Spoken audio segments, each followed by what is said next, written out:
Once you guys are done, I'll start.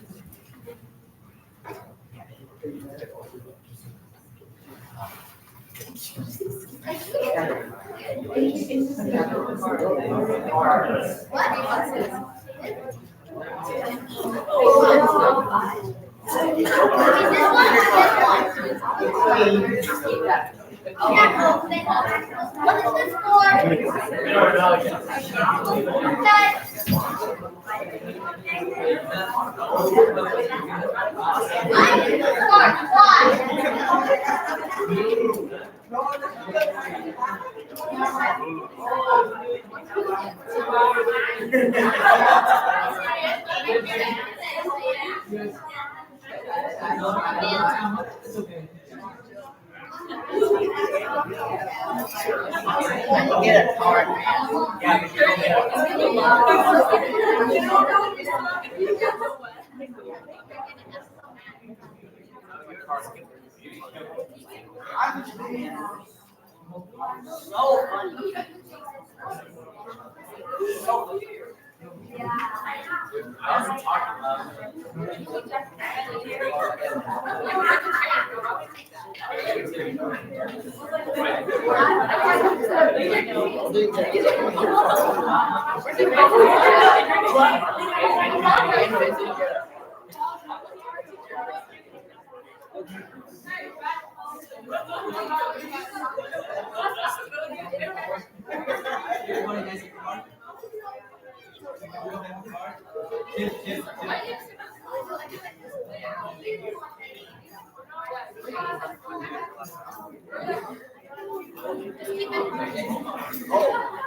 I'm not a squeeze that. That's going to make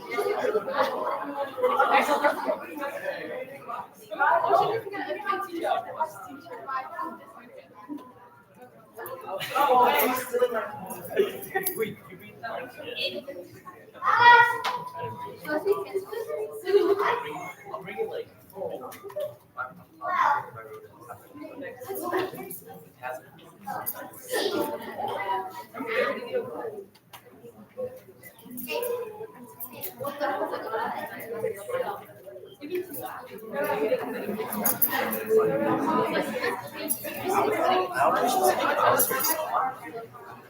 that's okay.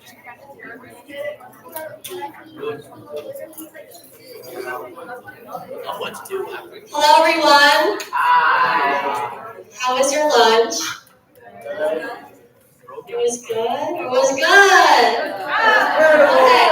So So now we have two presentations by Khang on our camp theme, which is Grow with Purpose.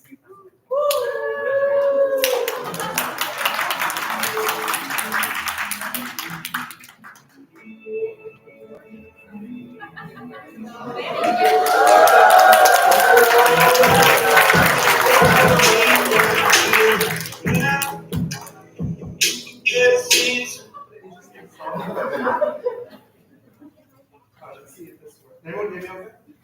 No. Yes or no? Okay. Alright, so my name is Khang, if you guys don't know. I've been here forever. Can we turn off the light? Sorry, Jim. It's just too bright. Everything off for now. Everything off. Everything. There you go. Okay. So I have the privilege and the honor of speaking about our camp theme. It's a very unique experience because I'm not even here for camp, and I'm only here to see the talk. So that's my role, and I think it's a very special privilege. So I'm very excited to be here. So the first thing that I want to talk about is what this even means, because without that, then we have no place to go. So what does it mean to grow with purpose? Rhetorical question, no need to raise your hand. I think it is a very abstract camp theme, and when we came up with it, I was a little bit skeptical because I think it's very hard to understand. It seems like over the years, our youth group continues to grow up in age, and so a lot of us are later teenage or beginning of college, and then we still have many of us who are very young. So my job is to unpack this so that we can all understand for all age groups, including our parents in the back. So another way to put it is to grow with purpose means that we improve with direction. So growing is like improving, and a purpose is like the direction of the direction we want to go in. But to unpack that even more, because improving with direction is a little bit hard to understand still, I translated it back to become better with blank. So all of us here can have something that we can put in that slot. For example, we can say we want to become better with meaning. So a certain meaning of life, something you want to accomplish. Maybe you want to become better with intensity. You put more effort into the things that you're doing. Maybe you want to become better with urgency. Maybe for some of us in the back who are getting a little bit older, you feel like your time's running out, so you really want to get faster and do whatever you have to do. You can also replace it with a bunch of other words like love. You want to become better with maybe a plan or a mission in mind. Maybe you want to become better with confidence. Or you want to have more strength, maybe physical strength, maybe even emotional strength. And then of course you can always become better with ambition. But my blank that I'm going to be putting in, and that will be kind of the main purpose of these talks that I have, is that we want to become better with an identity. Something that most of us, I would say, especially the young people, we definitely don't have this yet. Or if we do, then it's still forming and developing. Maybe even for some of our adult parents, they're still finding out what their identity is. They don't even know what's going on. So that is the blank that we will be focusing on. We want to become better with an identity. So many of us here are Boy Scouts or Girl Scouts. And so we all love hiking, outdoorsy things. And so this is kind of like the picture I want us to think about for the next couple of talks that I have. 3 total. And I will be with you as your guide, and you will be following me. I'll be kind of like a Sherpa, your guide along this little hike across this mountain range.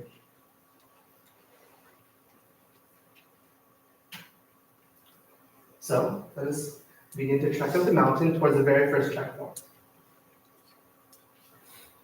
This is what we call the first mountain. Okay, so we're going to zoom in to see what we're even talking about. The first mountain we have is about academics and career, freedom, and happiness. Things that I think we all want, right? No one wants to be failing in school. No one wants to be bad at their job.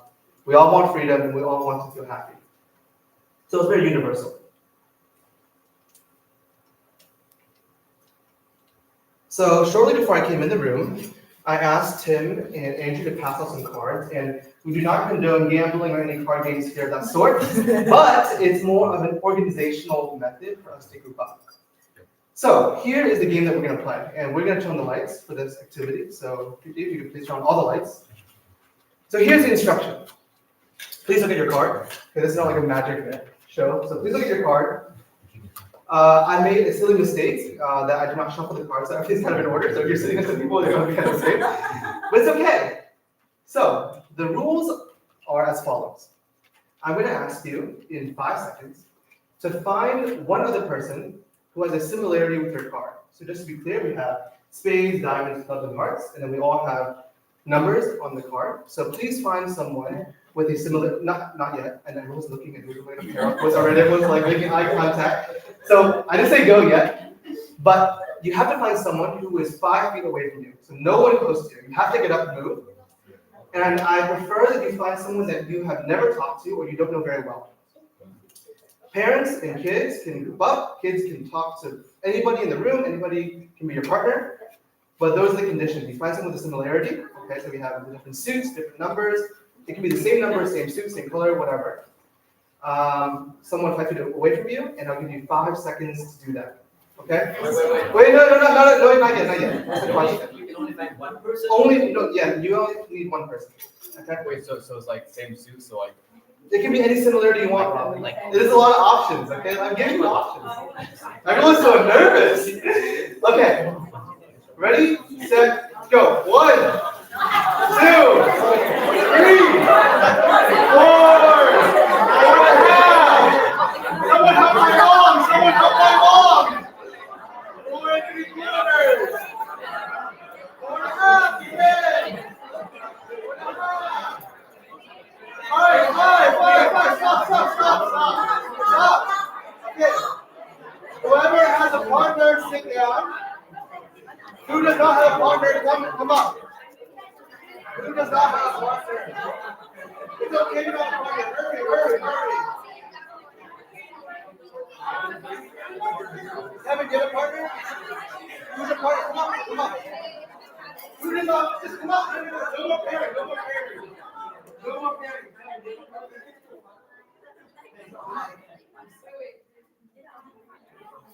All right, who else does not have a partner? Come up. Okay? Whoever does not have a partner, you can come up. No, that's not true. Okay. So everyone else has a partner, correct? That has a similarity? Is that what it means by sitting down? My mom was sitting the whole time, so I have no idea. She's like, I'm not getting up for this. Okay.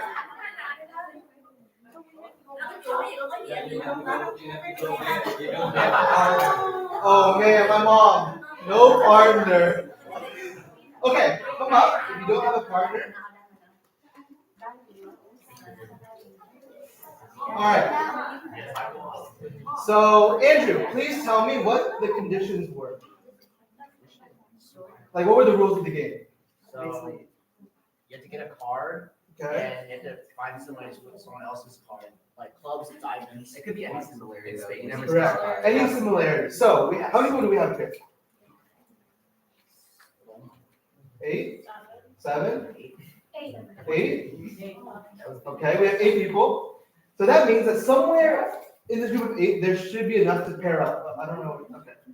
Well, if we have 8, then there should be enough to pair up. Okay, now we'll figure out the last person. But originally it was 8. Okay. So everyone should have something in common. And so, can we figure it out right now? Can someone find a pair up here? With the people up here who are still the stragglers. What do we have left over that we can pair up? Kevin, you're black. Okay, anyone else black? Whoa! What? You did not just. Does it match, Joe? Any match? Okay, we can do red and red. Okay, Grace. Alright, so these, okay, so you guys are together. Okay. Is anybody left? Mom, you need a partner? Kevin, give me your partner. Oh, okay. Well, Kevin, be the last. Okay. So everyone can just stand up for a second. I'm happy everyone basically found a partner. I'll be Kevin. So the purpose of this quick little game is very interesting to me. So everyone's looking for a suit that's the same, or maybe the numbers are the same. But we remember that all the cards actually on the back are the same. And all the cards are the same length. They're all cut the same. They're all from the same place, from the same deck. So technically, it could have been with anybody, and it would have satisfied the rule, as long as they were 5 feet away. So the purpose of that, me bringing that up, and it's kind of like an introduction to the rest of the talk, is that oftentimes in life, in our teamwork or whatever, we focus too much on what makes us different, and we don't focus on what makes us simple. On the back, we're all the same, but yet somehow, because I didn't even phrase it in any sort of way, I just showed it up there, but I said any similarity you want. I didn't say you have to pick your numbers, I didn't say you have to pick a suit, I said any similarity. And so anybody up here could have been with anybody, and anybody down here could have been with anybody. All the cards have some sort of similarity. Okay, we're not done yet. Now, with your partner, the next part of the game is that this is a camp, and we want to get to know each other a little better. And I wasn't here for the icebreakers, so let's pretend it never happened. So this is almost like an icebreaker, but icebreakers are kind of cliche, so we're going to think of it as like, I want to get to know you. Okay? So, the number on your card, you are going to alternate with your partner the number of questions you're going to be asking each other back and forth. So let's say you have number 3. So you're going to ask a question, they answer 1, and then they ask a question. You go back almost like 6 times because each person does 1. If you have a picture, you 10. If you have an ace, we don't do 1 to 11. Okay? So that is the next part of the game, and we want to get to know each other a little bit better. And so whenever you're done, you raise your hand if you finish all of the questions. And so you can start. Oh, you all of you can sit down. Thank you.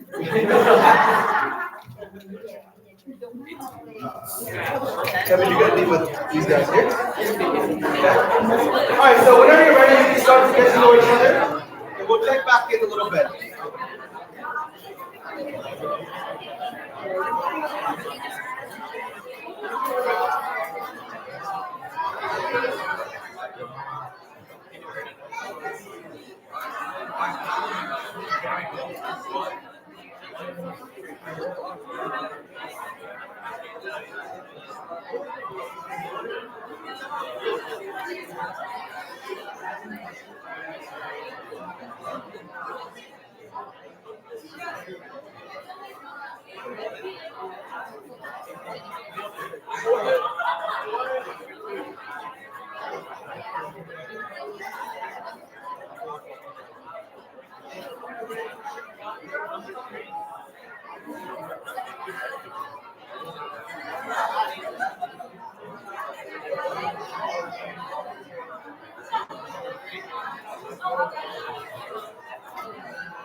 Alrighty, we're going to take a pause.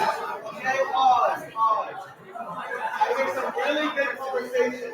You guys are not done yet, right? Because we're not done yet either. Don't worry. Okay.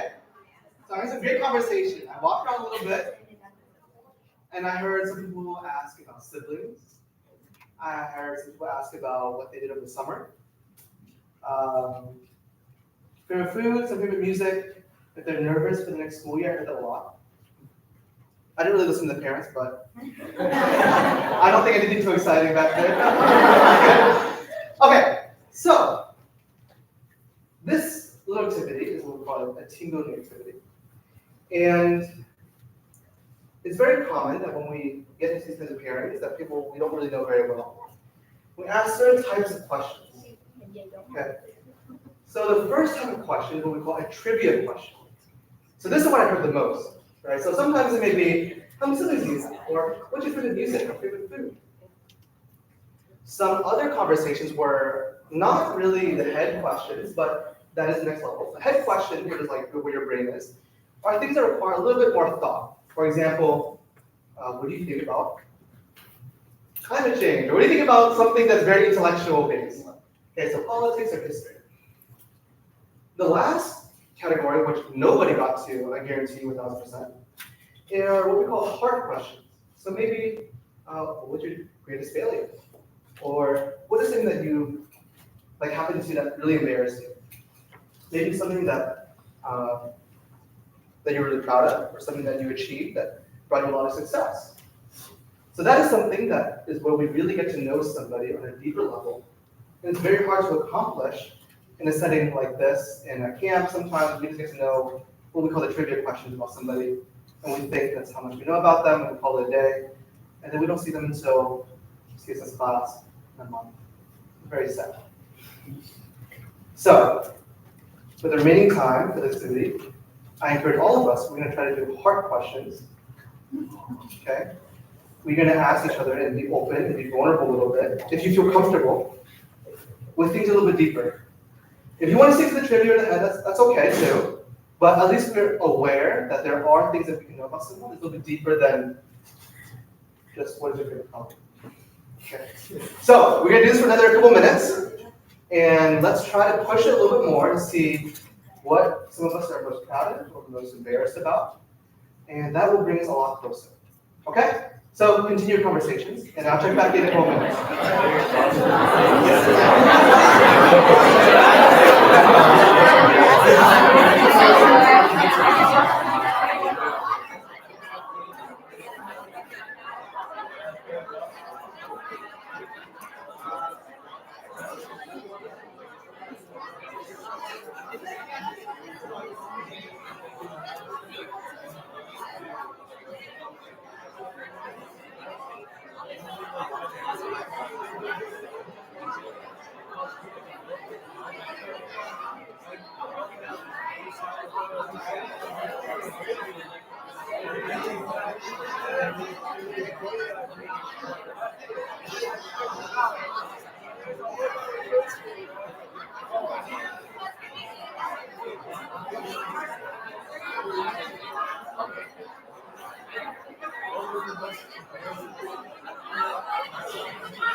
Okay, so bring it back here.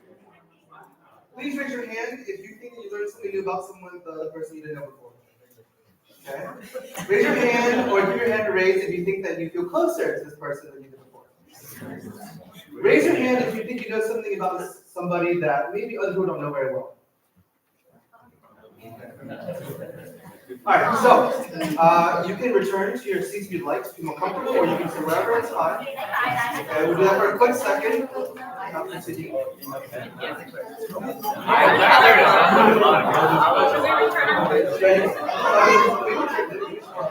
don't turn card for now. We don't need it, but it's too much information.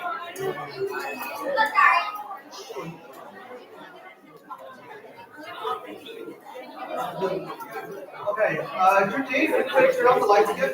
All the lights, everything off. All right. So thank you for participating in my game. No one lost any money. No one was gambling, right? It's regular asking questions. Yeah. Yes.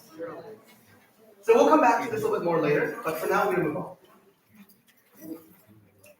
So as always, I like to make my little outline of what we're gonna talk about in this first talk. We have two back-to-back. We're gonna do a little short break in the middle so that everyone can feel a little bit less antsy. And then we'll have another activity at the beginning of the next one so we can have a little more fun. So this is the outline for today's first talk. We're gonna talk about the importance of teamwork. We're gonna talk about being unstoppable. We're gonna talk about the secret. Very, very secret. And then we're going to talk about the main thing, which is the creation of identity. So if you remember, the first mountain is about academic and career success. It's about freedom and happiness. And in today's day and age, we are the most connected that we've ever been. We have social media, we have texting, we have all sorts of things that we can reach out to each other at any time. And even in school, even at work, we're often put in teams where we have to work with other people. So if you work in an office space, maybe you have a boss, maybe you have people who work under you, maybe you have people who are your peers, your colleagues. In school, you have your classmates, obviously, and even your teacher. You guys are all one team. So to achieve success and to get to the next stage, we need to be able to work in a team. And I had a little bit of spare time when I was using the bathroom earlier today, and so I tuned in to GG live stream on YouTube, and so I could listen a little bit to some of your talks. And I realized that a lot of us here are very mature. Maybe the public speaking skills are to be improved upon, but everyone is very mature, for sure. The content is very high level. And so my role is not to explain to you the nitty-gritty of how to make goals, or how to learn a language, or how to defend your teachers, and how to pick your teachers, or how to be happy with your teachers. My goal and my role is to elevate all of us on a more collective way of thinking to achieve something more than the nitty-gritty. The nitty-gritty are things of how we do that task, maybe set a smart goal. But my role is to show us a different way, or a better way, or a higher way that kind of goes above those things. It's more generalized. So my talk today will not give you the tools to do everything you need to do. It's not the answer to your life problem. But it will show you a flashlight maybe that you can shine in the right direction to see through the darkness of which you do not really know where to go. So why teamwork? And this is a real question, not rhetorical. Who has an answer to why we should buy into the idea of being part of a team? Andrew first. Dreamwork makes the team. Teamwork makes the dream work. Okay, teamwork makes the dream work. Yes. By working as a team, you can get more diverse perspectives on what you're like working with, and then like other team members can bring up points that you probably didn't think of, and then so that's really helpful. And then as well as with working as a team, you can divide tasks up to get things done more efficiently. Yeah, exactly. I think both of you hit all 3 points at the same time. So one reason is that when we work in a team, we're able to verify, confirm, adopt, or generate responses that are on the right track. Because you have people who you're working with and you have more brain power towards the same problem or same task.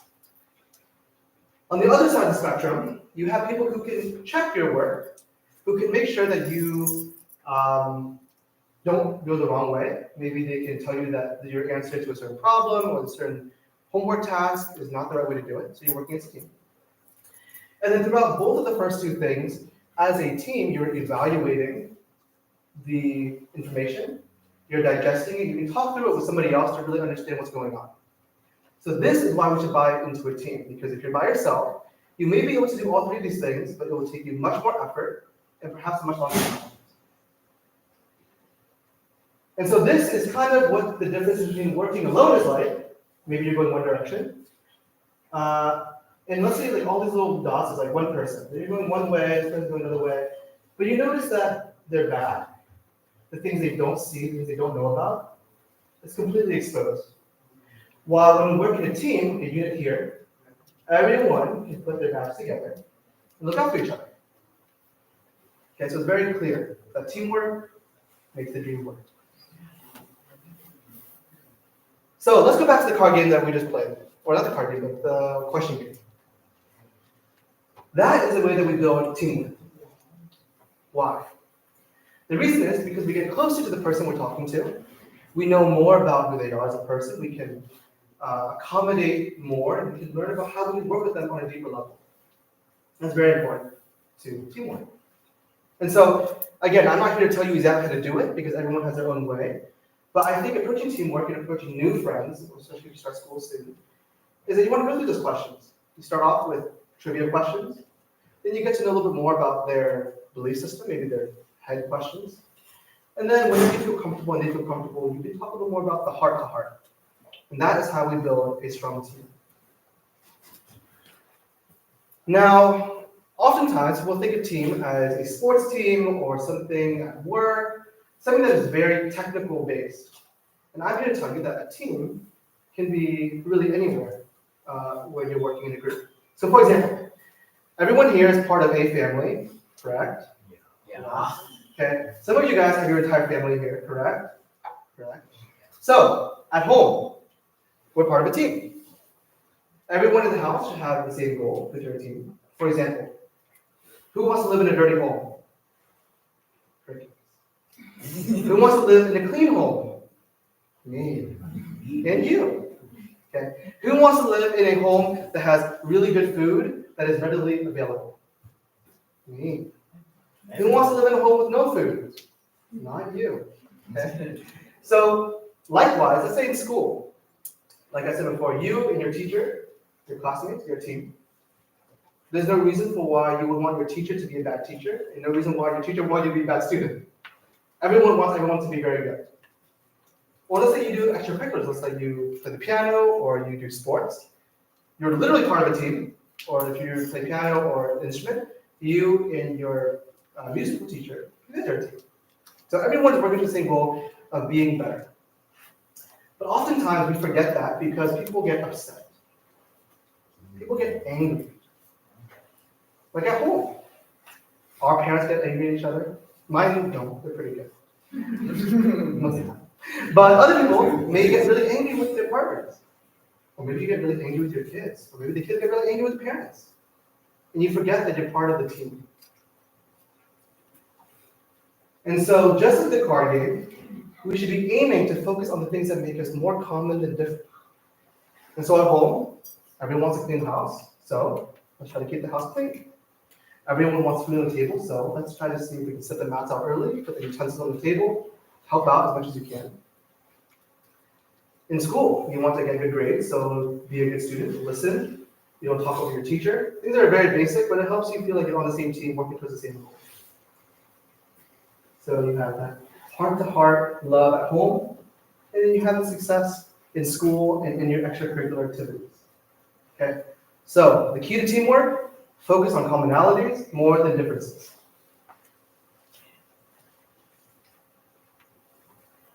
That was a very brief overview, but again, the how is up to you. I'm just telling you that it's a very good thing to do.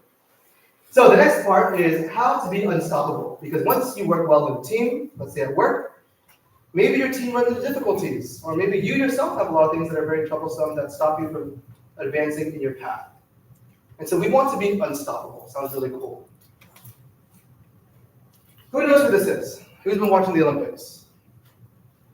Okay, who's been watching the Olympics but does not know who this is? Oh, that's really sad. Here's a very good story. I'm not share that with you. So, this here, her name is Kalia Namor. She's 17 years old. Who here is under 17? Wow. So she has a gold medal. She's pretty good. Okay.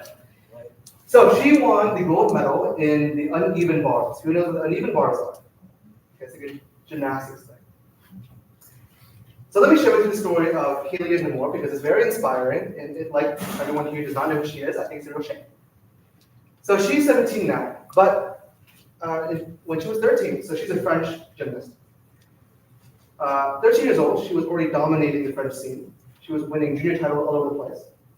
And she was basically on her way to becoming the best gymnast in France, which, actually I don't know much about French, but apparently they're really good at gymnastics.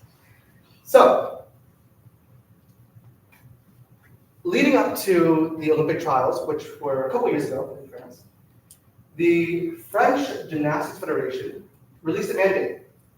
And the mandate said that anyone who is a potential gymnast for the French national team must come to Paris and train in a new facility and take on their new training program. It's like the whole team thing.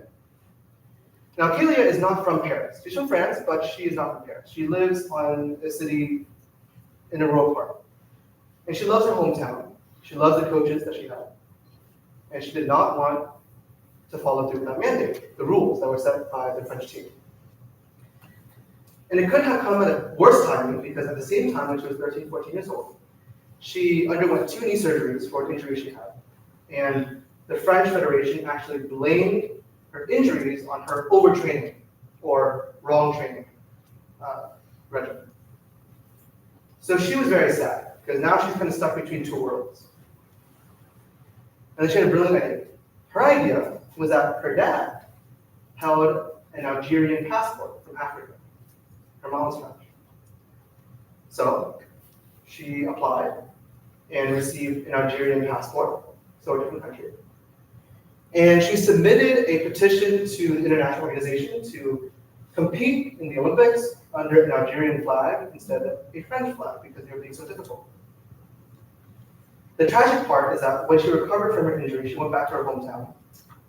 And the gymnastics area, or the gymnastics building that she used to train in, had been defunded. And her coaches had been stripped of their roles and were sent somewhere else. So she was teamless, and she had no place to train.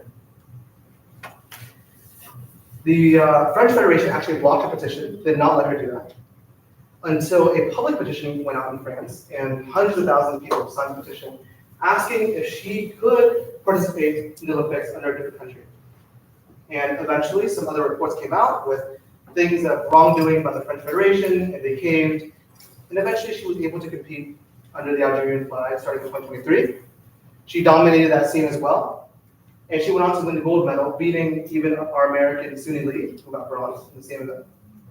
Okay. It's a very big deal because she's actually the first, quote unquote, African, under the African country. She was the first gymnast to win a medal, not just a gold medal, but any medal. It's a big deal, only being 17. So she is the embodiment of where there's a will, there's a way. She faced so many obstacles, from institutional obstacles with the French Federation to health-related obstacles with not being able to train the way that she wanted to, losing her coaches.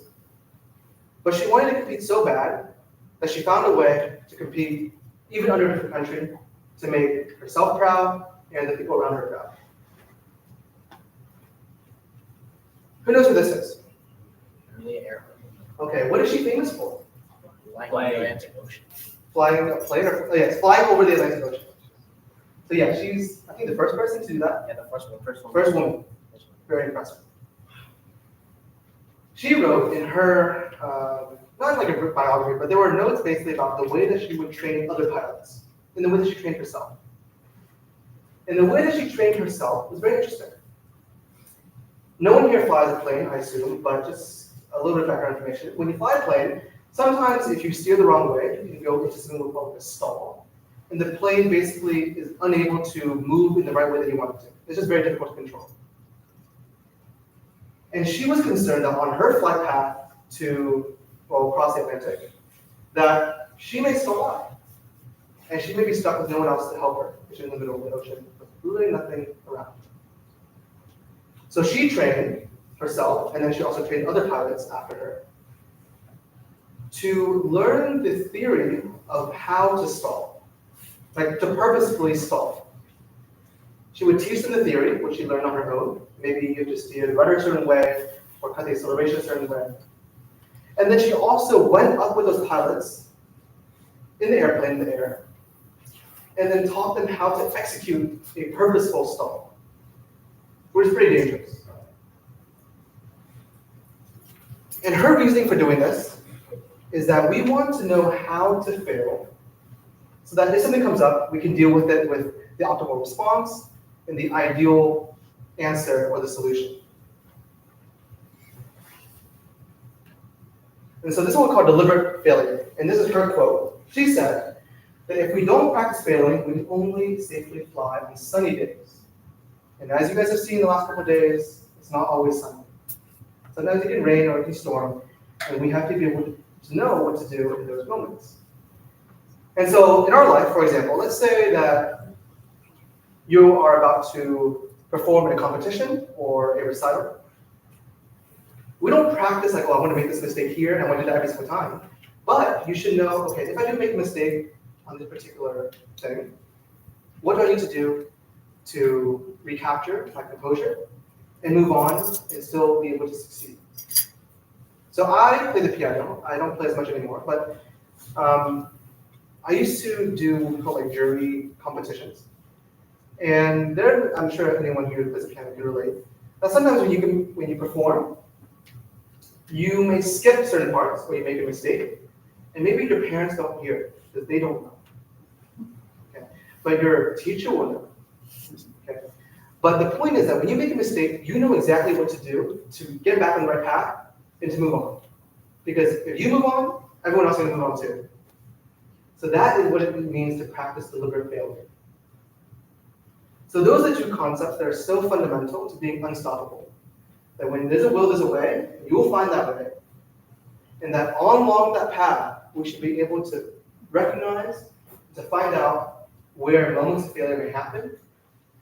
And that if it does happen, we can't prevent it from happening, but if it does happen, then we know how to deal with it very quickly and very efficiently.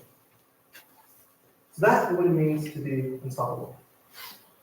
Okay, any questions so far? Great. Either you're bored or you don't know. I want to know the secret. That's fine. Okay, so we'll move on anyway. We can ask questions later. The secret. This is the secret sauce. During World War II, there was enlistment of tons of young men to join the army. And in that moment in time, people were joining and they were total noobs. Never held a gun, never knew exactly how to shoot, never knew any strategy. But over time, some of those young men began to work up the ranks in the army. And there was a research study done that wanted to see what was the main factor or the main contributing factor that led to promotions in the army. So if you had to guess, what do you think could be a main factor of promotion in the army? That's a real question. Tim, what do you think? Charisma. Charisma, okay. And like skills. Skills. So like what? Like for example, when you're an officer, like, how good are you at making a good battle plan so you can defeat the enemy? Okay, so making a good battle plan as a soldier. Okay. Or a soldier, you're just good at fighting enemies. Yeah. Ali, what do you think? What would make you a very good soldier? Maybe like physical strength? Would that be pretty good? Okay, physical strength. All right, so surprisingly, none of these attributes of how to fire a weapon, how to run, how to be strong, none of those were the main factor. They found that the main factor the secret to getting promoted was the relationship and the love they had with their mom. Pretty interesting. Right? Didn't see that coming. Okay. What? So they realized in the conclusion, the discussion part of the research study, that those who have felt a lot of love from their mom and who have a lot of love for their mom have so much love that they're able to share that love with others in their battalion, their squad, their unit. And those men would give great reviews, would write great things and feedback about their colleague, and that individual would get promoted to the next level because they loved their brethren so much.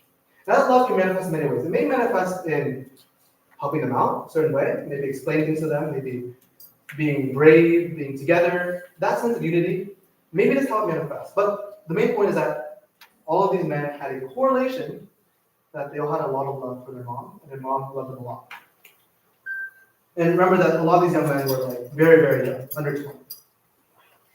And so I did a little more research on the topic, and it's legit, very real. It's Time Magazine, an article about how your relationship with your mom can predict your success. And a quote from this article that's very special to me is, "When I was younger, there were a lot of things I would have rather been doing than sitting in traffic. But the fact that my mother used that time to communicate with me may have ultimately been time well spent." So a lot of us here don't drive yet, and so that means you rely on your parents to drive you from activity or to school or whatever. And oftentimes we talk to our parents, or they rather talk to us, and we can feel like, oh, man, such a bore. Like, I'd rather be on my phone, I'd rather be reading, I'd rather do something else.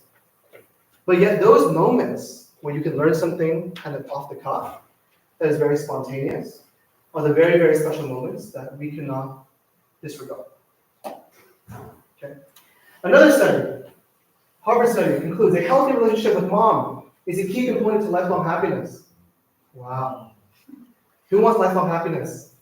Me and you. Very interesting. This study actually was, it's very small, so you can't read it, but it was an 80-year-long study that started from World War II all the way up until 2018, 2019. And they found a lot of different things because over the course of that span, you can imagine that technology advanced a lot. And so they were able to do brain scans and all these other things in the last cohort study.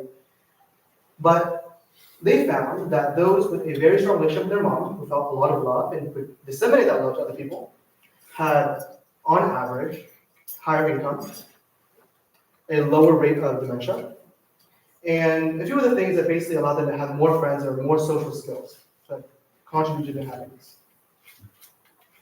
So that is one part of the secret sauce, that we want to have a great relationship with our moms. Okay. Now we can't forget about the dads, okay? Dads are other half, so don't worry, we're not there yet.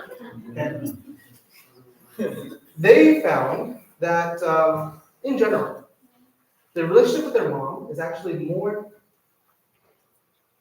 driven by the child. So the child is the one that usually has a great relationship with their mom. The mom is kind of almost like a recipient to that relationship, right? So the mom has to be a very good listener, and the kid will tell you everything. But for the dad, it's a little bit harder. The dad usually has to be the one that has to reach out to make that connection, which is very unnatural for many dads, okay? Because they're very focused on other things. Who here knows this guy here? Anybody know? Alvin? Kirk Cousins. Kirk Cousins, okay. So one of my favorite football players of all time. Drafted 2012, at the time Washington Redskins, now the Commanders. And then he went to the Vikings, and now he's on the Falcons, I think. Yeah. But he wrote an article last summer that I found very, very enlightening because he is a dad to a couple kids. And he wrote about the 4 crucial times to be intentional as a dad. And he's very busy. So he wakes up in the morning, 4 or 5 o'clock, goes to the facility, watches film on the opposing team. He's a lead quarterback, so he briefs the other teammates on strategy. When he practices, when he has a family, all these things are going on in his life. So I would argue that he's probably busier than most of us here. But these are his 4 crucial times to be a dad. So we want to be intentional when we only have a minute, when we only have a few hours, when we get the whole day, and when we still have them at home. I'm not a dad, but I say we because we makes us feel like we're all in this together. So all of us here, even the kids, are relatively busy. Let's say you have a minute. And in that minute, you can text your kid, how you doing? How's that test? Just to check in on what's going on. And they're just going to say, as a kid, they're probably be like, it was good. Or I passed. Or not passing, we're Asian. So I got an A. Okay. And that's basically it. End of conversation. There's nothing else to say. But that's okay, because you only have a minute. Now, what happens when you have a couple hours? Well, as a dad, you don't want your couple hours to be busy doing something that's not with your kid. You should want those couple hours to show your kid that, hey, when I do have a couple hours, you are my priority if I'm not at work. And so you spend those couple hours with your kid. Let's say you get a whole day off. And so Kirk Cousins writes about how during the bye week, which is the 1 week he doesn't play football in the fall, that one weekend, he takes his kids out to the park or to the beach or whatever to enjoy. Now, he could be spending that time doing something that he really enjoys. Maybe he loves reading something else or doing something else by himself. But he chooses to be intentional with that time to spend time with his children when he has that 1 day off. And then when we still have them at home, as a parent, all the parents here, raise your hand if you want your kid to be mature. Okay, everyone has different definitions of that, but everyone wants that to happen. Now, speaking from personal experience, and also in what the article said, when we go to college, the relationship between you and your parents, or the parents and your children, changes very dramatically. Basically, like, they're not even your kid anymore. I mean, they may ask you for money, but that's about it. Okay. But other than that, they will not tell you what's going on. You will not know what's going on. You have to be okay with not knowing what's going on. And that's it. And so for parents, the main time you have to make your kid mature is when they're at home. At least in the way that you want. Maybe they mature, but maybe the wrong way. It's very possible. And so this is what it means to be intentional. Right? To be intentional, you take every single minute, every single hour, every single day you have that's available, and you check in on your kid to see what's going on, to see if they're okay, to see what they need. They probably don't need anything, again, except for money, but they know that you have their back. And in the same way, if you want them to mature, then it takes, the onus is on you to teach them how to be mature while they're at home. Because after that, hands are off, and they're free to do whatever they want to do, to be with whoever they want to be, and to participate in anything they want to participate in. And that's the end. So these are the 4 Christians to be a dad. It's a little bit unfair because I think the moms have a better in the deal, but the dads, being intentional is very important. And so this is what Kirk Cousins said in one of his quotes: future maturity requires my present intentionality. So that was the secret. Relationship with your parents brings success, and it takes a bi-directional relationship to make that happen. Now, the creation of identity. This is probably the most abstract part of this first talk. And so hopefully we can refocus if you're not focused right now, and we can talk about this topic. Who knows who this is? Hey, Andy knows everybody. Okay. Justin? Eisenhower. Okay. Dwight. Oh, Dwight the Eisenhower. Okay. And what is he famous for? Maybe for a couple of things, but what are the main things? Important World War II general, and he was one of the presidents of the United States. Okay, which president of the United States? Oh, I'll be there. yeah. Justin, do you know? Trying to count. Oh, okay. That's gonna take a while. Okay, so actually I was asking, but it doesn't really matter. I will tell you a story about President Eisenhower, because we love stories. Yes. So when President Eisenhower was 10 years old, it was Halloween, and he really, really, really wanted to go trick-or-treating. So he had older siblings, and his older siblings had friends, and they were going out, and he was not allowed to. He only 10, oh baby. And so he got really mad, really, really angry. They went out to the backyard, they punched his tree, and he started bleeding. And it hurt a lot, as you can imagine. His dad left the home and told him to come back in. And they talked for a little bit, tried to calm him down, and eventually he went upstairs to go to bed. And then, like all moms do, when you know their kid is upset, you try to appease them and make them feel better. So when he was pretending to be asleep, she walked up to his room, because she knew that he was not asleep, and sat on his bed and talked to him for a little bit. And she told him a couple things. The first thing, which is this quote, it's a little bit deep for a 10-year-old, so I don't know if it's really true, but I think it goes along the same lines, that he that conquered his own soul is greater than he who takes the city. Now, what does this mean? This means that being able to control our emotions, to control our anger, is even better than, in her words, abstractly than taking the whole city or being very almighty. Sometimes you have to conquer yourself first. Now, I'm sure Eisenhower had no idea what that meant, because he only said, but to break it down even more, she said, hating anyone or anything meant that there was little to be gained. The person who had incurred my displeasure probably didn't care, probably didn't even know, and the only person injured was myself. So his siblings' friends don't really care that Eisenhower's upset, but his fist really cares. And the pain that he feels is really bad. So this is a lesson for us to remember that in moments of anger, we cannot stop being angry, we cannot stop all these things, because later in life, actually, Eisenhower is known to write names of people that he hated on pieces of paper and throw them in the trash as a way to get rid of that emotion, but not unleash it on other people. So he's very famous for doing that. And he's also known for being kind of irritable or a little bit frustrating in the inner circle, so the people who are very close to him. But when he went out to like public and on TV, like he was very charismatic. So that's what he's known for. And so the first step is, of course, we don't want to be angry. Okay, that's ideal. But life is not perfect.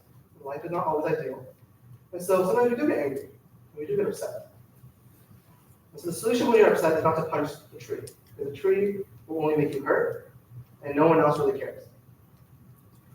The solution is to recognize that when you get angry, you're the only one who's upset. And so why do we do that to ourselves? Why do we make ourselves upset for? Okay. So that is the main takeaway from Eisenhower's story. I love that story because I think it's really cute. I don't really know if you understood it still, but I understand, and we all understand, because most of us are older than 10. So here's a summary for today's talk. Number one, teamwork helps us achieve more. Helps us achieve more quickly, helps us achieve more overall. Now, how do we get to teamwork? We get to teamwork through head and heart questions. So being very open, being very vulnerable with other people. We never let anything or anyone stop us from doing what we want to do. If you have your eyes set on something, a career path, maybe a job promotion, you work towards that and you don't let anything stop you, just like the gymnast. Building a close relationship with your parents, key to success. Secret that many of us don't really think about enough. Otherwise, we'll have better relationships with our parents. We just all want to succeed. And lastly, do not allow anger to be your identity. Let freedom. Free from anger, free from being sad, free from the negative emotions. Let freedom be your identity instead. Now, this point of freedom we're going to talk about a little bit later in the next hour, but that is a summary of the first talk. Okay. Does anyone have any questions? Okay, you can clap.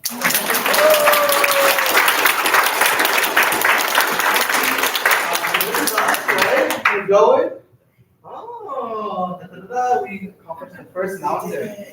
Yay! So we're on a journey. All right, so we're going to take a short break, and then we'll come back for the second talk of the day. We can turn on the lights, and we'll do like maybe 10 minutes, get water, or whatever, and we'll come back. Thank you.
my God, I actually learned a lot.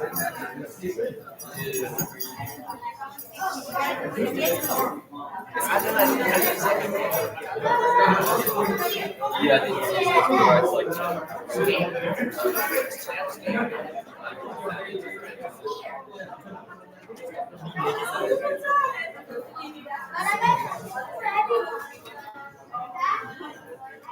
Okay, I think the one that's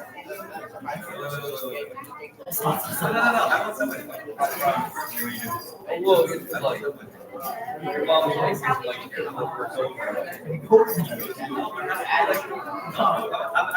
that is probably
Let me show you my concert videos.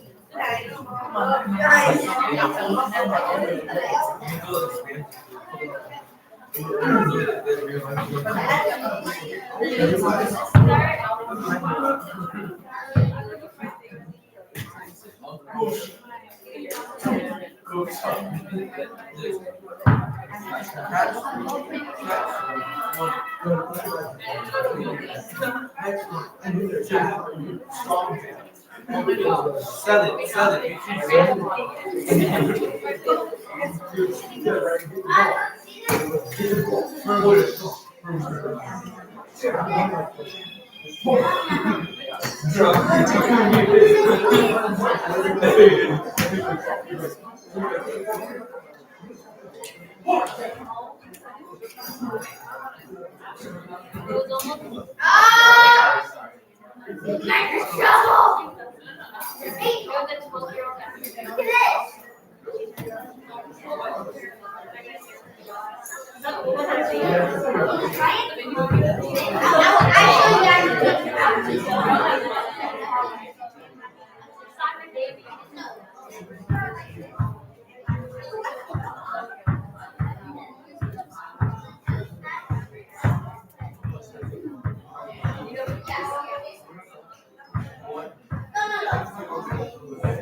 What I'm worried about the world in our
Yes. This is the in this No, oh, yes. Yeah. Stop. And that's magic trick. Yeah, that's magic trick. Right? That's magic trick.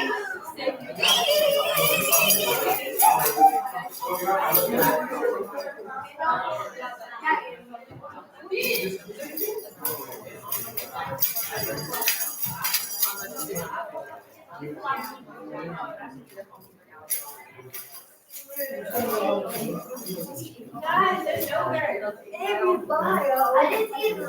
Yogurt is bad. So I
think I just figured out why something.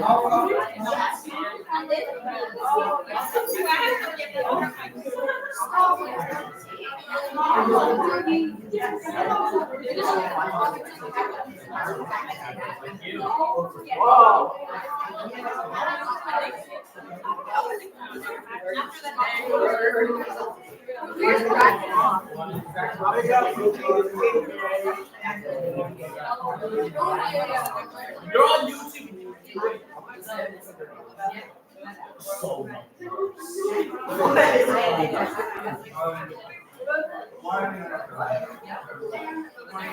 the most current place other than TikTok.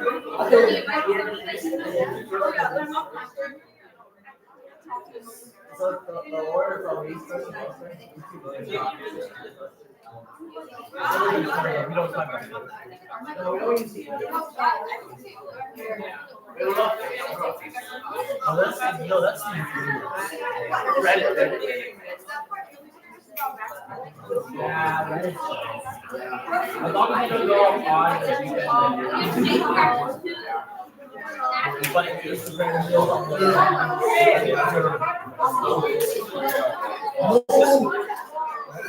you want to know how much. I've seen too much.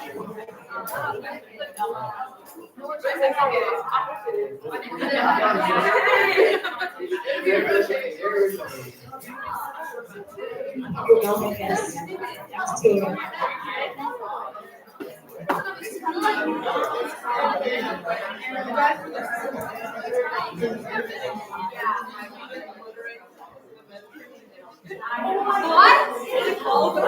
I have no idea what happened.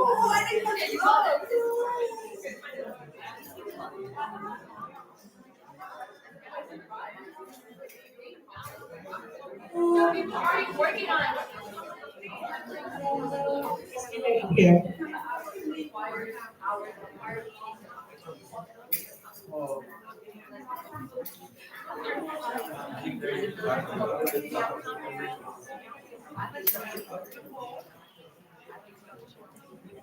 Oh my God.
We're still live. That's good.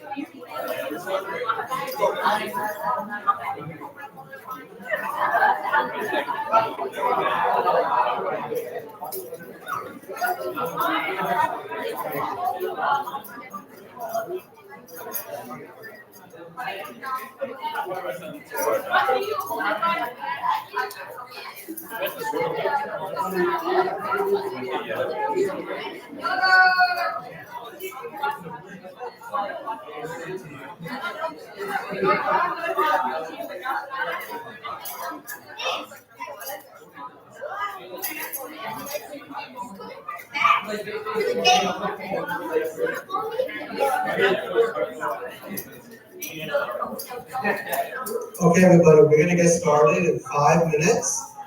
For the next one, I ask that if you have food, you can try to finish it before, because the next activity we have, it's probably better if we don't have food around. So, 5 minutes, that's pretty fair. I'm missing 5 minutes to eat some cards.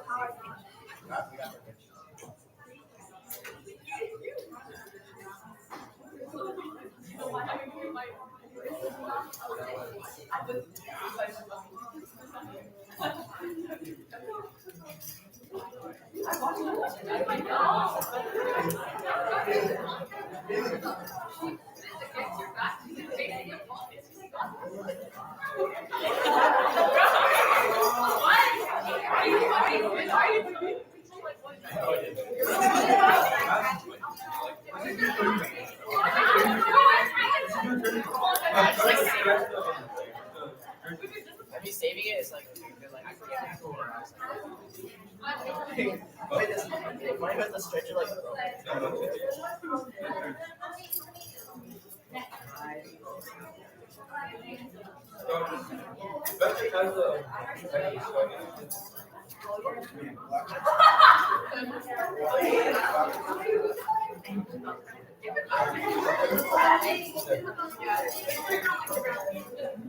We're doing something.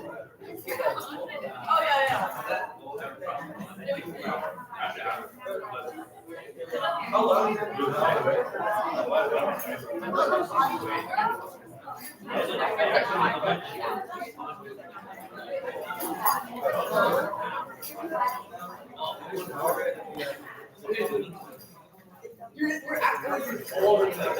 We're like, I'm like 5'8", like 5'8" to 5'9", but still like.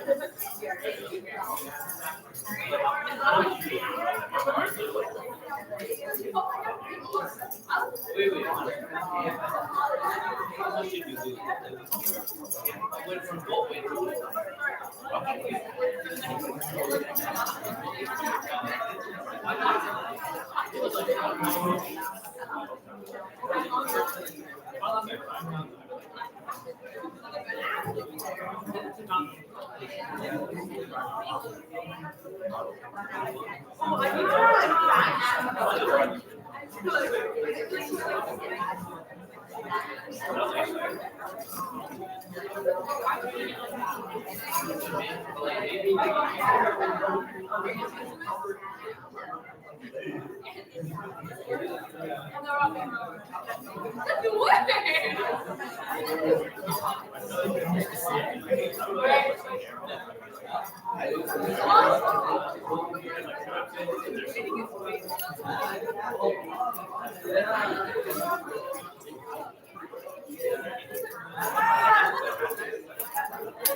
Yo, get in the violin.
All right, how was everyone's break?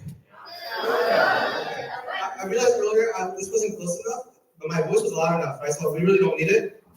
We really don't need it. You want it? Yeah. Okay.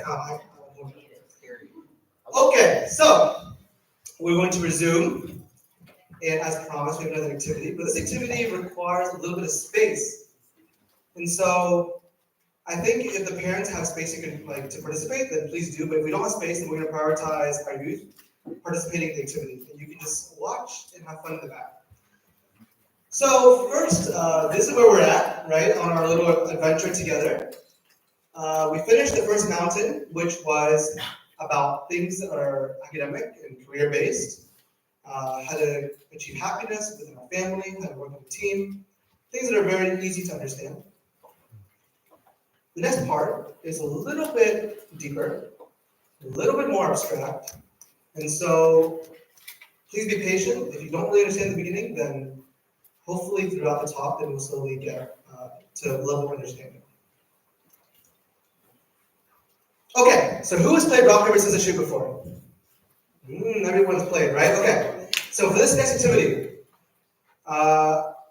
it's going to be a little bit hard logistically, but we're going to play, and we may need to move some of the cushions around, so I would like to help with that. Just move it to the side very quickly when we play. So we can do that first, and then we're going to clear the space for the kids.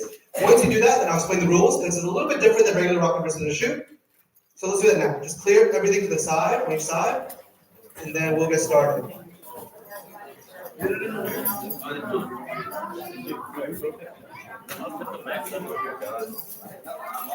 Just put it very quickly, because you may want to sit on it later.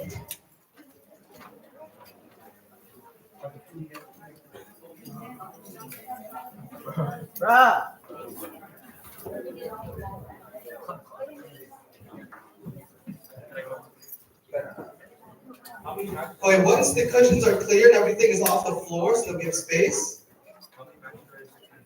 I'm going to ask for a volunteer. Who can be my volunteer? Andrew, okay, you're right in my face, so be volunteer. Then everyone can stand around. The cards, you can collect them later, it's not like a super big deal. We just put it on any two. Thank you, Julie. Okay, here is how we play rock, paper, scissors, shoot. New version, all right? Okay. So once I finish explaining the rules, then everyone's going to find a partner. We don't need the card, you just find anyone you want, really doesn't matter who your partner is. And this is how you play. So Andrew, I'm gonna ask you to stand with any foot is fine. Put your foot forward. And the two people will have the toes touching. Not like overlapping, okay, don't be weird. Just a little bit of touching aside. Okay. Now, put your foot behind, like this. Okay. Let's play. Rock, paper, scissors, shoot. Okay, so you beat me, right? So what I'm gonna do, so first you're gonna take this foot, put it behind the other foot. And then I have to slide this front foot so that it still touches your toe. Okay, so let's say you win them. Let's just say you do rock again. Okay, like that. Okay. And now put this foot behind. And I just slide again. Okay, just keep doing rock. Okay, now same thing. Okay, let's go again. There we go. Shoot. Okay, one more time. Okay. So that's part of the rules, okay? Okay, now we go rock again. Shoot. So now what I do is I bring my foot all the way back behind, and you have to step up to meet my toe. No. With the foot that's already flat. So you just slide. There you go. Okay. So that's how you play. Okay? So I'll explain more about what this means later, but that's the rules. I think some of them are fun. When you lose, so losing means that you go so far. Okay, so that's a loser. Okay. So not to be mean, but when you lose, you're gonna walk around like this. Okay? To show that you lost. Okay? Now you win, you walk around like this. It means you won, you're a winner. Okay? When you finish your first round, if you're a loser, you have to find another loser. Okay, there's no such thing as everyone's a winner. No. There's some losers here, okay? And if you're a winner, you find another winner to play. We'll do a couple rounds, and then we'll reconvene after that. Okay, so find a partner. Does anyone feel about the rules? Everyone's clear?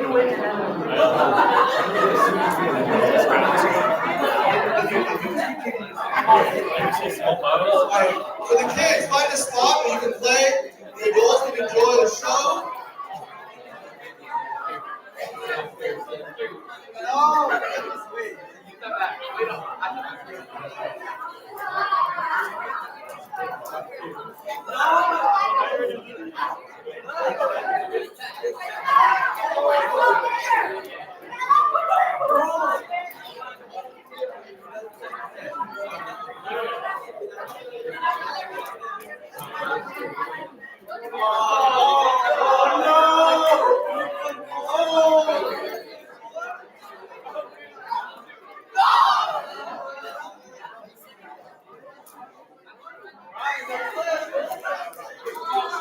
We have a loser and a winner over here. Where's another loser?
Alright, now I'm done.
We're gonna play for one more minute.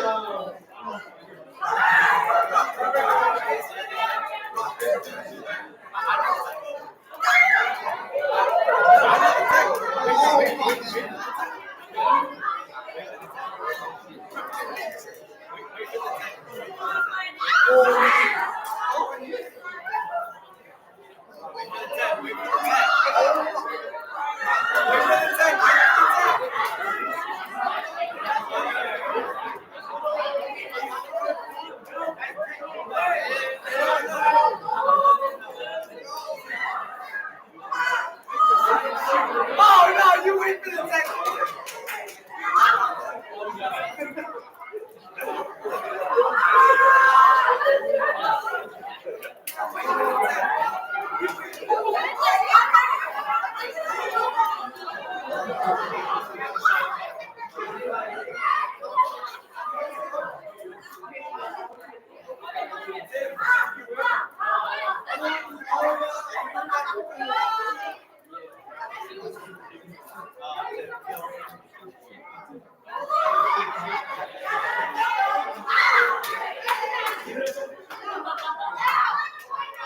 No way!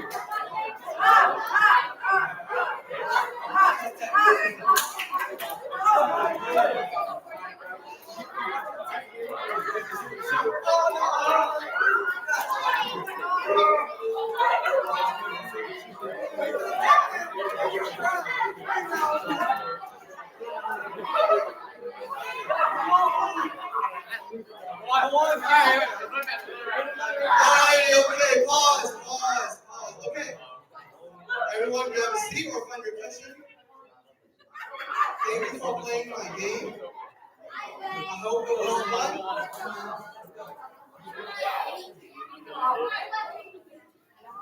I know it's a little burdensome to do the cushion, but I think it's good to have space for the game.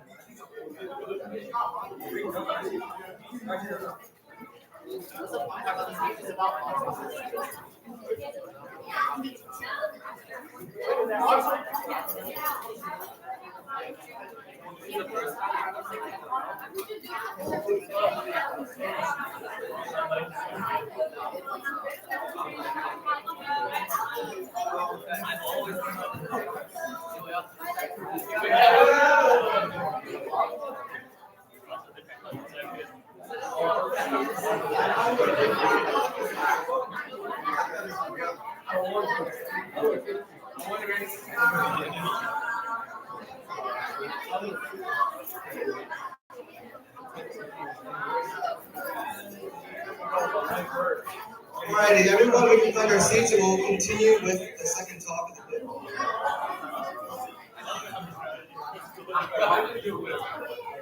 Boys, who had fun? Raise your hand. Man, the adults were really having fun. Yeah. Okay. So remember the game we just played? We'll come back to it. So here we are. We're moving and grooving. And so the first place we were at, Golden Star, that is what we call the first mountain, right? So we talked about academic career success, freedom and happiness. Now we're going down to what we call valley. And the valley is a life-changing moment that happens to you. It is most likely a moment of suffering, of pain, of extreme sadness. So for most of us younger people, even myself included, we probably have not gone here yet. Mainly because we cannot skip these points. So you have to go through this part to get down here. And you'll hear tomorrow that you have to get through the valley to reach this next part. But it's still a good talk because I think it's something we can still take away. But for most of our parents, they for sure have been through the valley before, or maybe they're still in the valley right now, where they experienced something that is so heartbreaking, that is so sad, that they will remember for the rest of their life. So the valley is where we're going next. And so the valley is where we realize that we're not the people we thought we were, and we have been totally broken open. Something happened.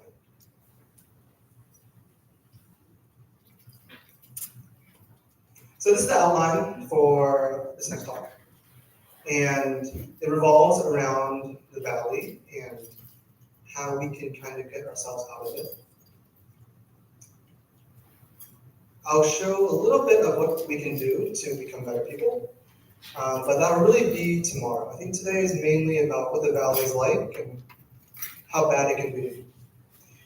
So, the first one, the 3 falsehoods of meritocracy. Very big word. Who knows what meritocracy is? Anybody know? Tim? It's when you get rewarded based on your skill. Exactly. So, we live in a meritocracy in the United States of America, generally speaking. As in, if you get straight A's, then you are awarded with straight A's in the report card. That looks good for college, and you get other things along with that. You get the right school you want to go to. Maybe you get scholarship money. For adults, if you do well at work, then you get a promotion, right, based off of how much work you can do, the success you bring to the company, things like that. So meritocracy is when individuals are rewarded for their achievements and accomplishments. Now, I know everyone has their own personal belief system, what they think is the best system, what they think is this and that. I personally believe that meritocracy is the best system in the world. People may have different opinions, but nonetheless, we live in a system that is a meritocracy. So, regardless of whatever you think, it is our best interest to be able to navigate the system. And although I think it is the best system that exists, it's the best system that has brought people out of poverty, it gives people the most wealth in their life, the most happiness, there are some falsehoods, things that don't really go right with meritocracy. And so these are 3 of them. The first falsehood is actually surprisingly the outcome of the first mountain. That academic and career success is fulfilling. The second one is that I can make myself happy if I like. Maybe if I lose weight. Maybe if I get all A's. Maybe if I do this, X, Y, and Z, then I will be happy. And the last one is the aesthetic life is desirable. The aesthetic life for all of us online is what people do on social media. They go travel the world, they post, and it seems like their entire life is so fun and games. But these are all components of the toxic or the less fun parts of a meritocracy. That we want to show that we have certain things, that we are wealthy, that we experience life, that we have so much fun more than other people. So these are the not so great parts about a very good system. Now what it should be is this. Academic and career success is not fulfilling. It may be satisfying, but it's not fulfilling. It saves us from the shame if we were a failure. Number 2, I can make myself happy when there's always something else that may make you happy, even if you accomplish something that you thought would make you happy.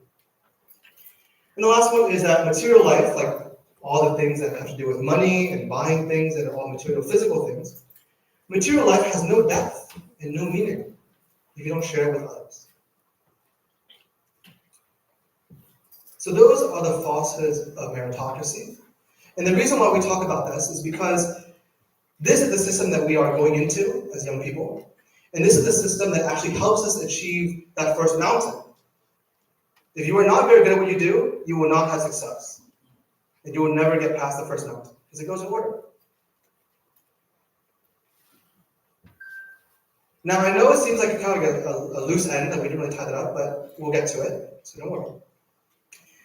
But the falsehoods of meritocracy, the things that in our system that are a little bit toxic to how we want to accomplish life, can run into some problems sometimes. For example, when we're in the valley, maybe you have a loved one that passes away. And then all of a sudden you are reevaluating what you thought was important. Maybe you lost a friend, like they didn't die, but you just are not friends anymore. And that makes you really sad. And so these are what we call black swans. Now, who here has seen a black swan before? Exactly, they're pretty rare. That's the point. We mostly see white swans and stuff like that, but a black one is very, very hard to find. And so a black swan is an outlier, not within regular expectations. For example, you don't go about your day thinking that someone that you really care about is going to pass away that day, but it just happens very suddenly, without you knowing, without you expecting it. It carries an extreme impact, maybe a very emotional toll, or maybe it's something that actually made you lose your job. Maybe you lost a lot of money. And a black swan is something that, when it happens, we always try to rationalize it by creating explanations for its occurrence, and we try to make it explainable and predictable. And so again, for some people, maybe we haven't experienced many of these, but for our parents, I think they would all agree that when they see a black swan, when something happens in their life, it is never predictable, and it is never explainable. Always very random. All right, so now let's talk about the game we played. Okay. What do you guys think of the game? Was it fun? It was fun. Yeah. Amanda, tell us what happens if you win many times. You just continue playing with them, so it eventually gets harder. Okay. Now, Jaden, tell me what happens if you lose many times. Same thing. Okay, but what happens like to your stance? Does it get easier or harder? It's harder. Now let's say, Angie, let's say that you were playing, I wasn't really watching, but let's say you were playing and you lost 4 times. Okay. And on the 5th time you win. What happens? I would feel happy. You'd be happy, right? But your position, your leg stance completely changes, right? So we play that game not just to play a game, I mean it's fun and all, but the meaning of that game is to show that no matter how many times you may lose, no matter how many times things go wrong, sometimes it just takes one win to turn everything around. And likewise, if you win all these times, if you think, man, I'm really good at this thing, if you lose once, you may be really done for. So things change very quickly. So that is the meaning of that game that we played. And I hope you guys remember that, because I think it's a very cool meaning. That even when you lose, don't worry, you're not going to be a loser forever. And even when you win, be careful, because you may not be a winner forever. So that is how we deal with the black swans. Okay, black swans happen, and we are faced with a lot of hardship. And now a lot of people use this buzzword of resilience. I'll be resilient. I'll be really strong. But resilience means that you may experience some shock, but when it happens or when things move on, you just stay the same. You just keep taking the hits over and over again. You're resilient. That's a good thing, but we can do better. So doing better means that we are anti-fragile. Anti-fragile means that we're shocked. Yes, someone passed away, we're shocked. But over time, we actually improve our strength, not just to be the same, but now maybe we are a support system for other people who are sad, who are also going through grief. Maybe if we fail a test, we're shocked, but you come back even better, and maybe now you're a tutor. You can help other people do better in school. So that is what it means to be anti-fragile. And so it's true. Whenever we go through life, I'm sure even for some people, sometimes you get a bunch of A's, and boom, A minus. Not that bad. Maybe like a C. C is more realistic. Okay. But you get a bunch of A's and C. And then what happens to your quarterly grades? Oh, no. But then you pick it up again, and you do really well quarter 2, 3, and 4. Boom, final grades in A. That's what we care about. Okay. So that is the main takeaway onto the first 2 points.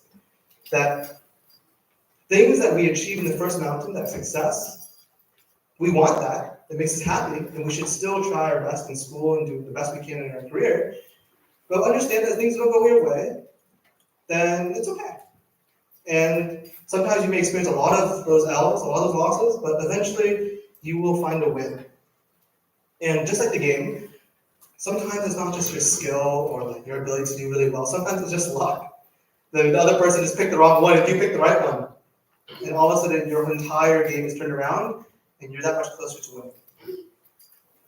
And that is what it means to be anti-fragile. Right? So we can just keep getting better and better. So who knows what this is? Albert Einstein. What was he famous for? Famous for his equation. His equation. Oh, I know what the equation is. Okay. So he's famous for something science related, but he's also a very smart person who came up with this quote that I think I really like. And he said that no problem can be solved from the same level of consciousness that created it.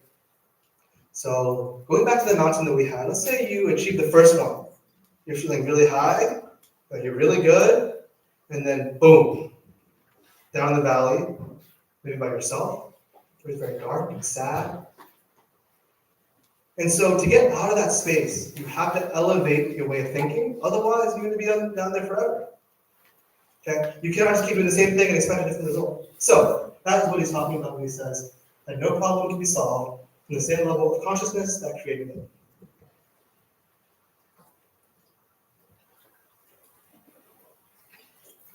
The question remains, how can we be anti-fragile? Seems like a pretty good thing to be, but the question is how. And so I have come up with 4 ways I think we can be anti-fragile. And maybe I wish to. Let's see. So the first is stick to simple routines and habits. If we think of being anti-fragile as being a way to cope with randomness or chaos in life that we cannot understand or cannot predict, then we often need systems to rely on to get us through those hard moments. So for example, who here wakes up and brushes their teeth? Who's not raising their hand? That's more interesting.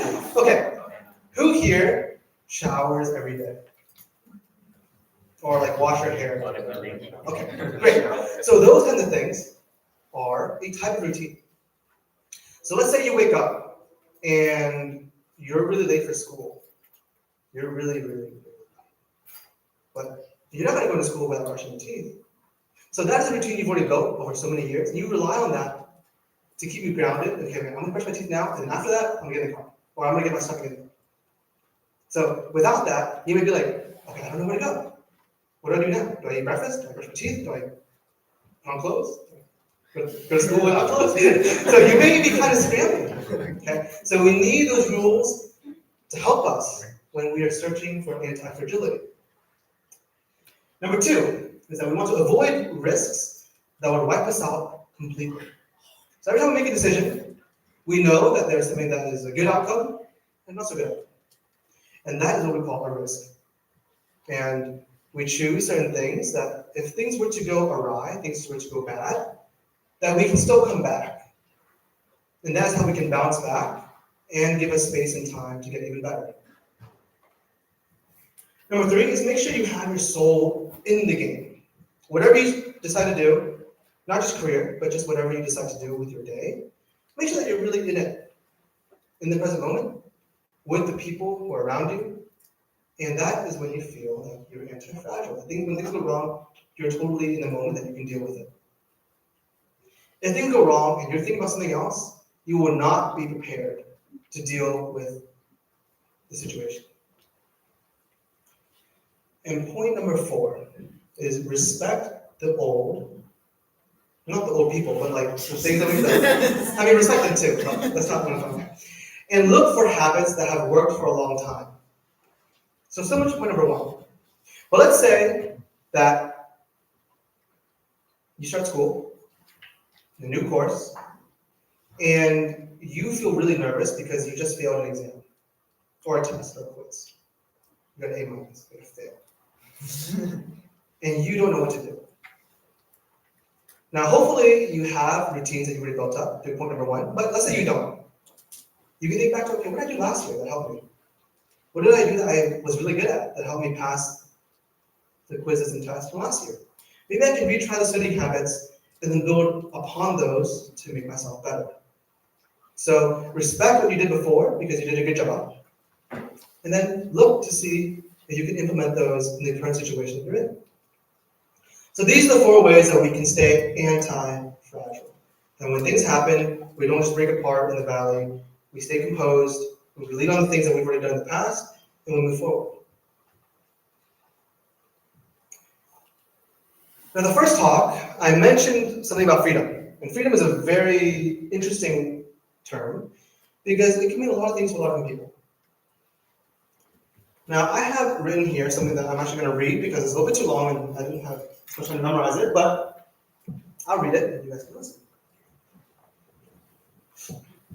Okay, so here on the screen is a box, a gift box, right? Many young people are graduating into limbo. Floating and plagued by uncertainty, they want to know what specifically they should do with their lives. So we hand them the great empty box of freedom. The purpose of life is to be free, people tell us. Freedom leads to happiness, people tell us. We're not going to impose anything on you or tell you what to do. We give you your liberated self to explore. So enjoy your freedom. This is a very common theme in a lot of graduation speeches across the country every single year. The students in the audience, just like yourselves, put down that empty box because they are drowning in freedom. What they're looking for is direction. What is freedom for? How do I know which path is my path? So we hand them another big box of nothing. The big box of possibility. Your future is limitless, they tell you. You can do anything you set your mind to, they tell you. And the journey is the destination. Take risks. Be audacious. Dream big. That's what they tell us. But this mantra doesn't always work either. If you don't know what your life is for, how does it help to be told that your future is limitless? That just increases the pressure. So we all put down that empty box. What students and what we're looking for is a source of wisdom. Where can I find the answers to my big questions? And so people hand us this other empty box of authenticity. Look inside yourself, they tell you. Find your true inner passion, they tell you. You are amazing. Awaken the giant within and live according to your own true way. You do you. That's what they tell us. This is pretty useless too. The you that we tell them to consult for life's answers is the very thing that has not yet formed. So we all put down the empty box and we ask, what can I devote myself to? What cause will inspire me and give meaning and direction to my life? And at this point, we're handed the emptiest box of all. The box of autonomy. You are on your own, they tell us. It's up to you to define your values, they tell us. No one else can tell you what's right or wrong for you.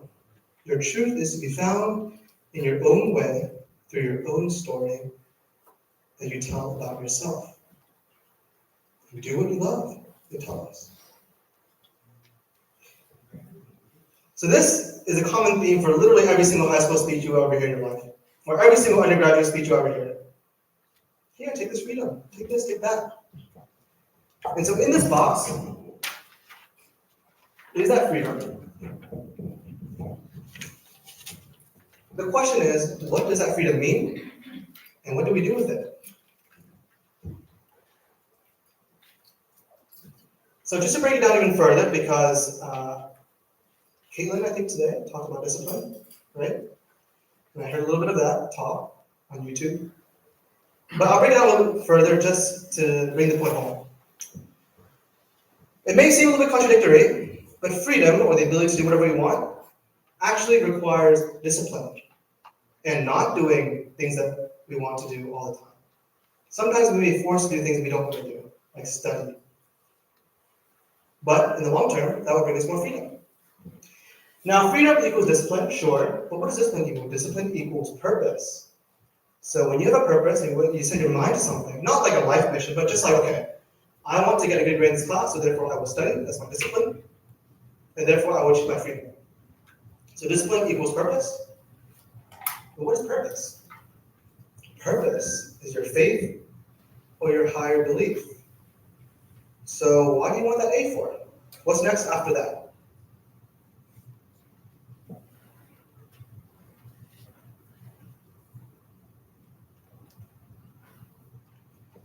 So this is another quote by a very famous philosopher, Tolstoy. But he said that he who has a why to live for can endure anyhow, relating back to the point of being anti-fragile. Right? So having something that we can look forward to, that we want in the future, will get us through any of the moments where we don't know what to do. We'll find a way. If you know your purpose, you can handle the setbacks, you can handle the valley that you're in. But when you don't know what your purpose is, then any setback can lead to collapse.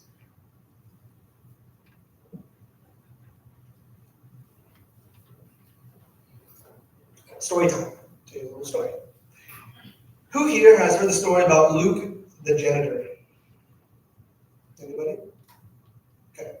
So here's the story. There once was a man named Luke, and he's a janitor. And he is a janitor in a hospital. In this hospital, one day, he was cleaning a bunch of rooms, and he cleaned a room for a young boy who was in a coma, meaning the young boy has like almost no idea what's going on around him, and so Luke goes in and cleans the room. And he cleans the room and he exits, and the young boy's father goes up to Luke, very angrily, yells at him, saying, "Hey, I just saw you walking around, you're not cleaning anything, you didn't clean my son's room," like all these things, kind of berating Luke, making him feel very bad. Now most of us, I would think, would tell that dad that, "Hey, I did clean the room. Look, I just did it, it's clean, you can check," right? And then move on. Instead, Luke said, "Sir, you're absolutely right. How about you come with me and I'll clean it again, and you can watch me clean it." And so the people actually interviewed Luke and they asked him,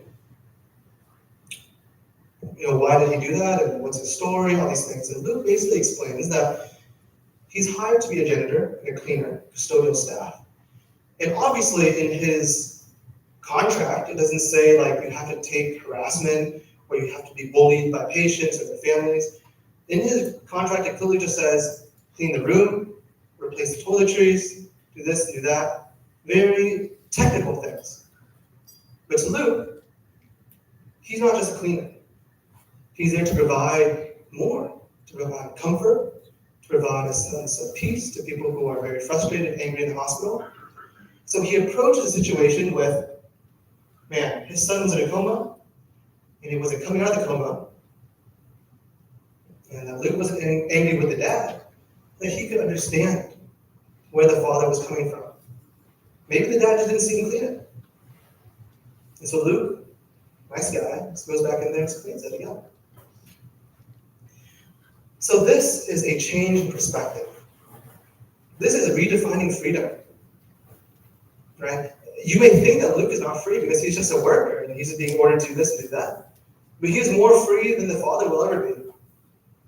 He's free from anger. He's free from feeling like he has to do this and do that. But he feels like he wants to do that. It's his own choice.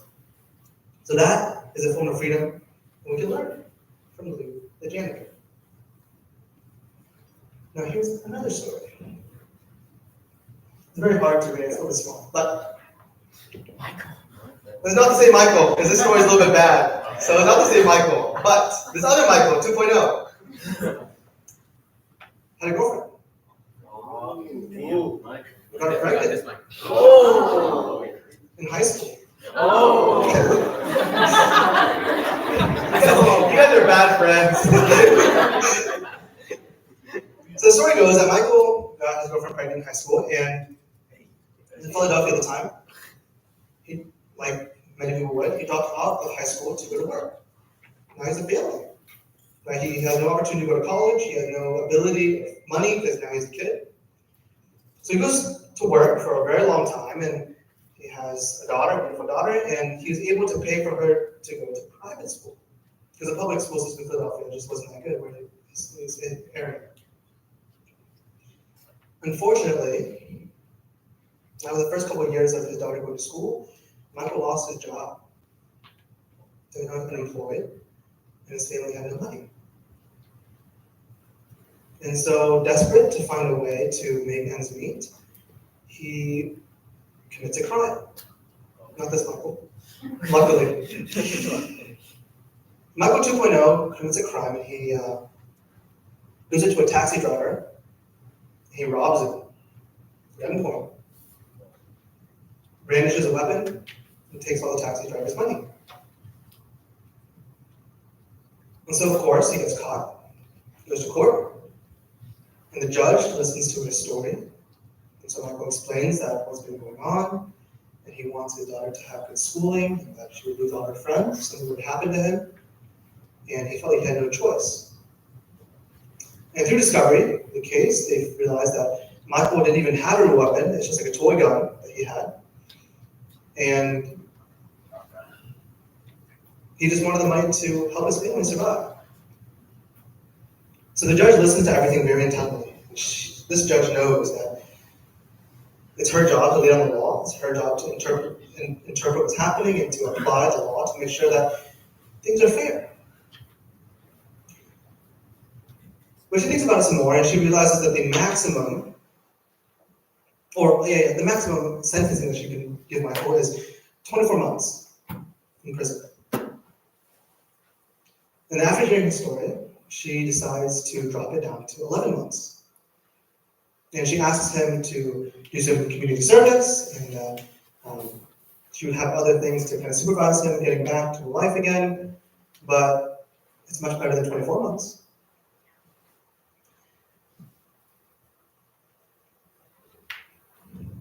So,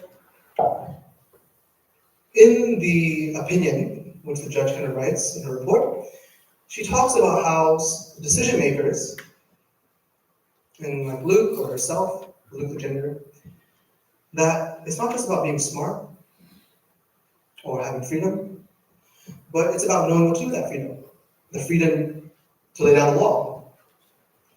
And so instead of giving him the worst punishment, she uses her wisdom, keyword wisdom, to think about how she can be the most fair, considering Michael didn't even have a real gun. He was just a plain guy trying to get some money, even though he did commit a crime. And so this is another piece I would like to read to you about wisdom, which is the main point of how we should redefine freedom. A wise person knows the proper aims of the activity that they're engaged in, and they want to do the right thing to achieve those aims. And they want to meet the needs of the people that they're serving.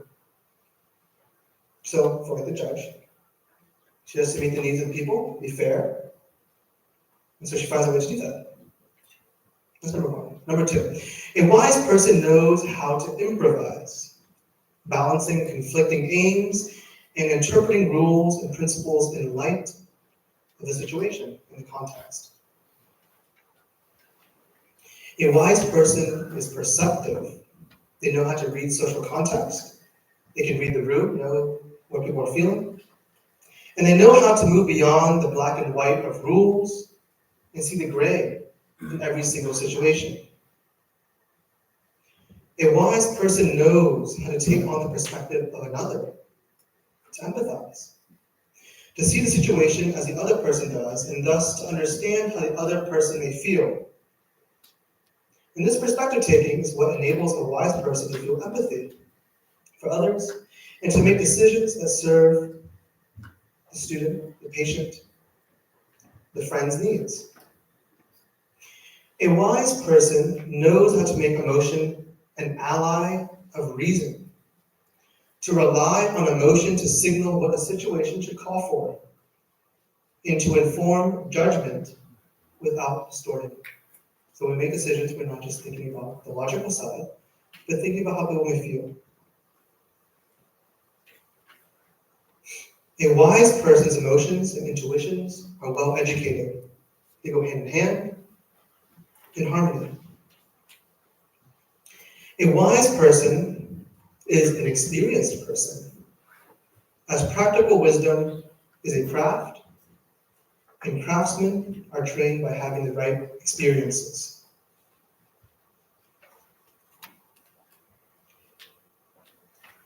So, another quote.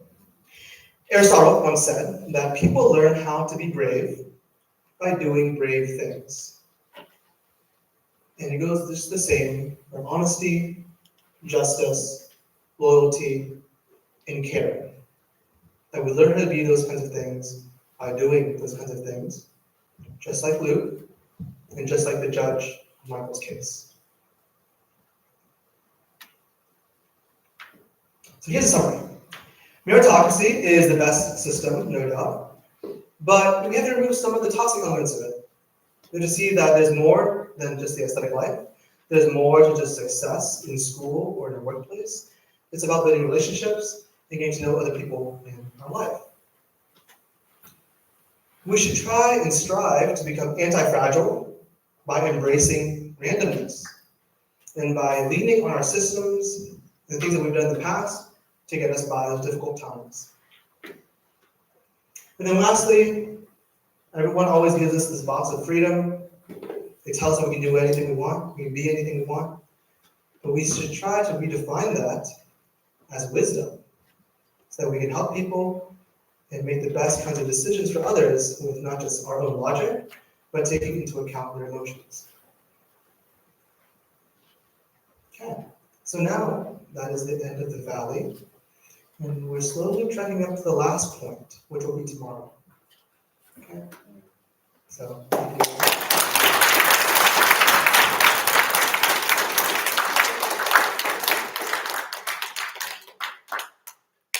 Okay, does anybody have any questions? All right. Well, someone take over to tell everyone what to do.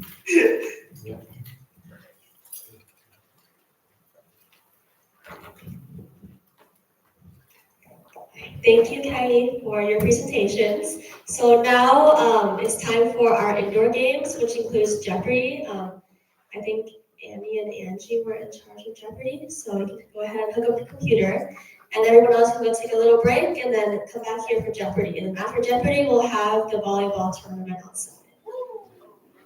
Wait, do you still have your card? You can bring it up so we can recollect the deck.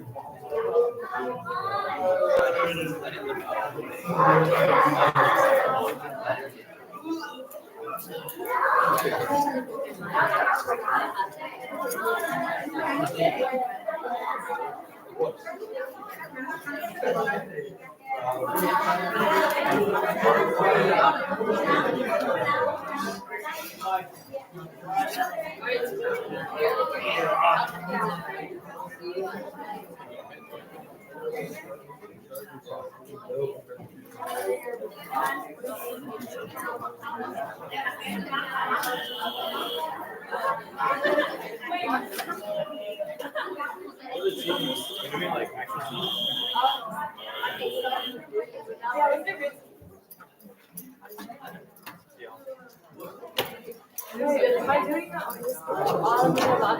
Like, If it's wrong, I'll be like, wait, am I? I'm just figuring this out. if it's wrong, There's no problem. It's like right.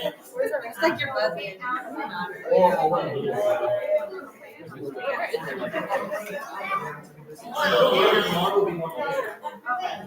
Oh, wait, it's okay. I forgot the 2 names.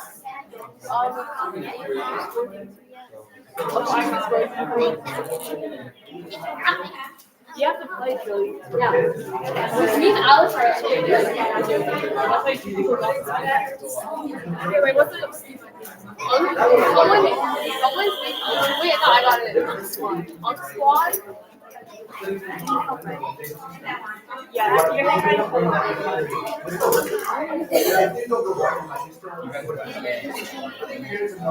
Someone help us. Yeah. Oh yeah.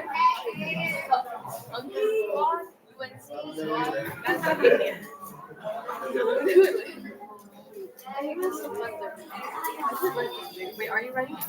Yeah, class. Wait, don't write just write just write we just got that t-shirt writing, guys. And then for every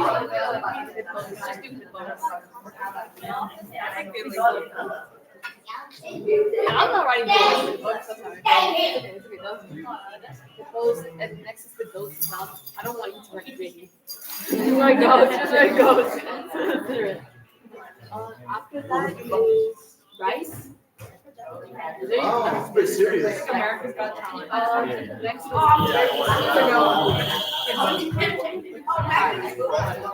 oh wait.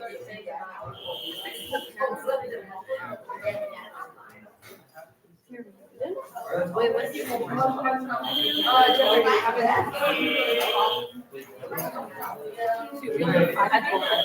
and then like put the line down. No. Wait, no. Like we need like okay, definitely. Yeah. I love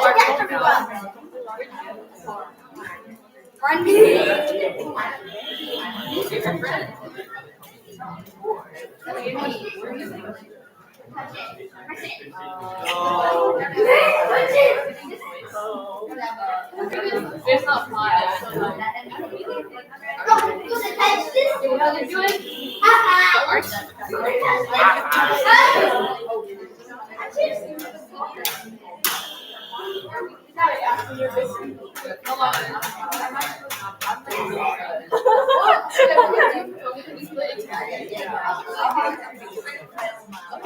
So let's do it.